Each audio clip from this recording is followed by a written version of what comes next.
Good evening, I'm Mark Kiesling. We begin tonight with breaking news out of Williamson County. Right now there is a heavy police presence on Fowler School Road, northeast of Pittsburgh, Illinois.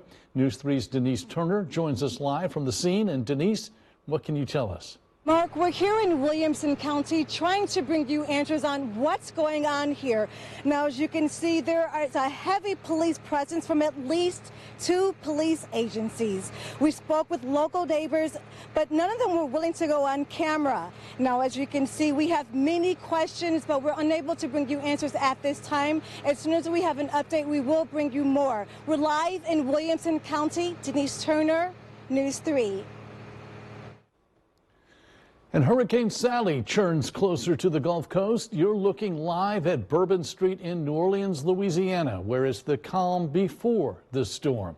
Impacts from Sally could be felt from Louisiana to the Florida Panhandle. And check out what this Category 2 hurricane looks like from space. A NASA satellite captured Sally in the Gulf of Mexico. 4 cyclones are dotting the Atlantic right now, but right now all eyes are on Hurricane Sally, packing strong winds and heavy rain. Let's go to Chief Meteorologist Jim Razor, who's tracking the storm. Jim, the next 24 hours are critical for those who are living along the coast, but will we see any impact from Hurricane Sally? Little, if any at all. It's looking more and more like this is going to turn hard right or off to the east. There's a boundary between us and there. So I think its chance of getting up here, any form of intact, is almost impossible. The question will be, will we see any of the increase in humidity around here that might increase our chances for showers, and that's even looking like a smaller chance. Latest updates on what's going on with Sally, and I've plotted in some instruments so we can keep up with wind gusts, recent wind gusts. Now, the one that's right underneath where Sally is happens to be an oil drilling platform. We do have instruments out in the Gulf of Mexico, and the latest gust measured there, 68 miles per hour. But along the coast, we're talking about 20, 25, maybe 30-mile-an-hour gusts. And these are gusts that would be similar to what we would have in a rain shower, maybe a weak thunderstorm. Projections on the movement, by the way, the storm moving right now, the latest from the Hurricane Center, 3 miles per hour, very slow. So places that are seeing rain, Mark and I have commented a couple of times on Apalachicola today. It's been raining there for about 12 hours, may rain for another 24 to 30 hours. Does look like this storm could gain a little strength before tomorrow morning, but then start to weaken. So much of the circulation is on top of land right now, and that will tear it apart, but could still make landfall at a Category 2 somewhere probably around very early Wednesday morning. Once it makes landfall, it is expected to turn hard right, deflect away from us, and eventually end up in the Carolinas. Very slow movement concerns me because we'll see a much bigger chance for flash flooding, rainfall totals that could top 15 inches. So we will continue to track. Looks like a small influence here, but may increase our chance of rain midweek. We'll look at that in the forecast coming up in just a bit. Thank you, Jim. President Trump has approved emergency declarations for both Alabama and Mississippi ahead of the hurricane. Folks in that region have some difficult choices tonight. Elwin Lopez reports from New Orleans. Here in New Orleans, some of the businesses closed and boarded up, others lined with sandbags, preparing for what Sally might bring. The slow-moving hurricane quickly intensifying, expected to slam the northern Gulf Coast as a Category 2 storm. Tonight, Mississippi, Louisiana, and Alabama all under a state of emergency. Its path similar to that of Hurricane Katrina 15 years ago. Low-lying areas bracing for up to 11 feet of storm surge. The massive storm packing at least 100-mile-per-hour winds, but moving ashore slowly. The main concern here in New Orleans is how much rain the city will be able to take in such a short amount of time. Elwin Lopez, ABC News, New Orleans. New tonight at 10, the political season is here, and a Jackson County homeowner has seen his campaign signs vandalized. That homeowner lives in Ava. He tells News 3 he heard a commotion outside of his home. When he went to check it out, he noticed his Trump and Bost campaign signs ripped to the ground. The homeowner, who did not want to go on camera, says the crime happened last night around 7:30. He told us the vandals yelled anti-Trump comments before driving away. We contacted Congressman Mike Bost, who told us this type of behavior is unacceptable. It is the political season.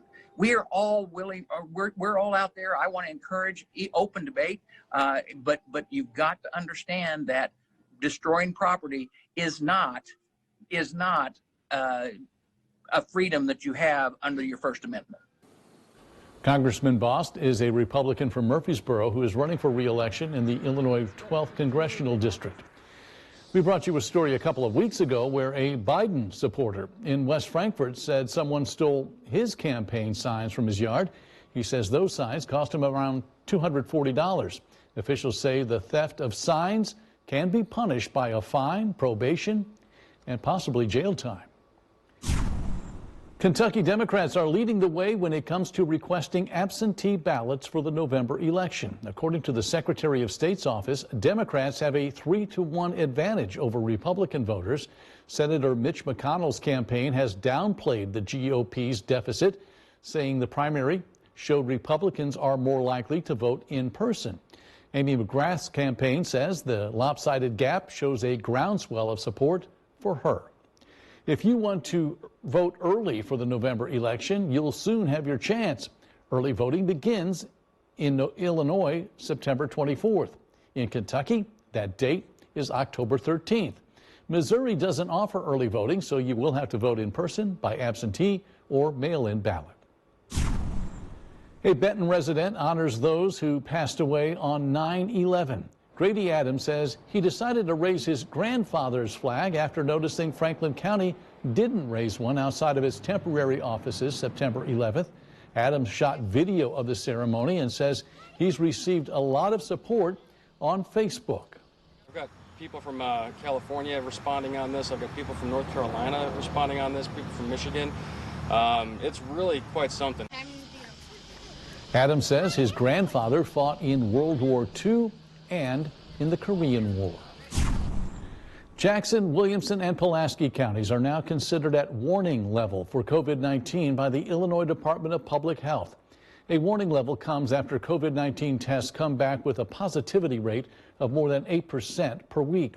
Jackson County is currently at 9.6%, Williamson County at 9%, and Pulaski County is at 11.7%.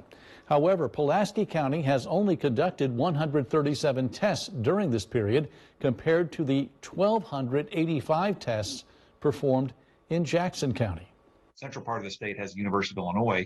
Their positivity rate is very low because they are conducting a lot of trials and have a rapid test system. Our area of the state has fewer tests or testing opportunities, so that sometimes causes our positivity rate to be higher. Pulaski County is working with health departments to make COVID-19 testing more accessible. A local university hopes to get a better understanding of COVID-19, and it's getting money for the project. 2 researchers at SIU Carbondale received a grant from the Walder Foundation to study the DNA of the virus and track its move through the population. It's a $500,000 project. The samples come from people in Chicago.